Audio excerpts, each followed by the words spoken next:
আসসালামু আলাইকুম, সবাইকে স্বাগতম। প্রিয় শিক্ষার্থী বন্ধুরা, আজকে আমি এই যে এইখানে 48 নম্বর অঙ্কে এক্স সমান এখানে একটি লজিক ফাংশন দেওয়া আছে। তো এই লজিক ফাংশনের লজিক সার্কিট কিভাবে নির্ণয় করতে হয়, লজিক গেট কিভাবে নির্ণয় করতে হয়, খুব সহজভাবে আমি আলোচনা করার চেষ্টা করব। তো এইখানে আমরা তিনটে ইনপুট দেখতে পাচ্ছি, এ, বি এবং সি। এ, বি, সি তিনটে ইনপুট। তাহলে প্রথমে আমরা এই যে ইনপুট এ, বি, সি, এ, বি, সি তিনটে ইনপুট নিলাম। এবার এই ভিতরেরগুলি আগে অঙ্কন করব, আর এই উপরের নটটা ফাইনালি আমরা সবার শেষে দিব।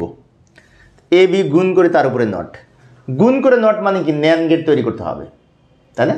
গুণের উপরে নট মানে ন্যান গেট বোঝায়, অ্যান্ড এর উপরে নট। তো এ আর বি দুটো গুণ হবে, গুণ গুণ মানে অ্যান্ড গেট। এই গুণের উপরে এই নটটার জন্য এখানে নট যুক্ত হবে। এই যে নটটার জন্য এই নটটা যুক্ত হলো, এই লাইনটা পেলাম, এটা হচ্ছে এবি নট, এবি নট, এটা হচ্ছে এবি নট। তারপরে বি আর সি গুণ করবো, তারপরে নট, এটা বি এটা সি গুণ করে তারপরে আবার নট হবে। তো বি আর সি গুণ করলাম, তার উপরে আবার নট, আবার এ সি গুণ করে তার উপরে নট হবে।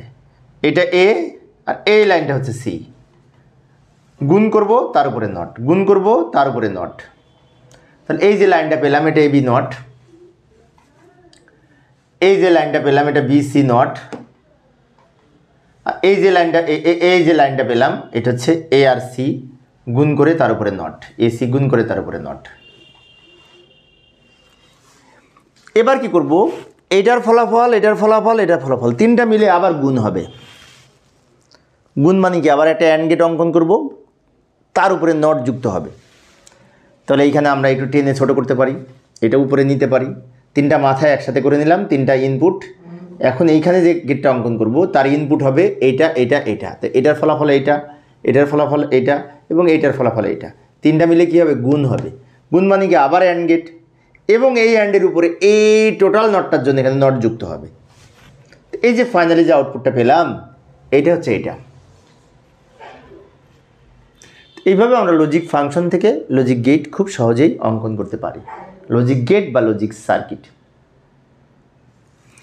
তো প্রিয় শিক্ষার্থী বন্ধুরা, এই ছিল আমার আজকের আলোচনার বিষয়। আমি শিক্ষার্থীদের অনুরোধে অল্প অল্প করে আলোচনা করি, যাতে শিক্ষার্থীরা বোরিং ফিল না করে।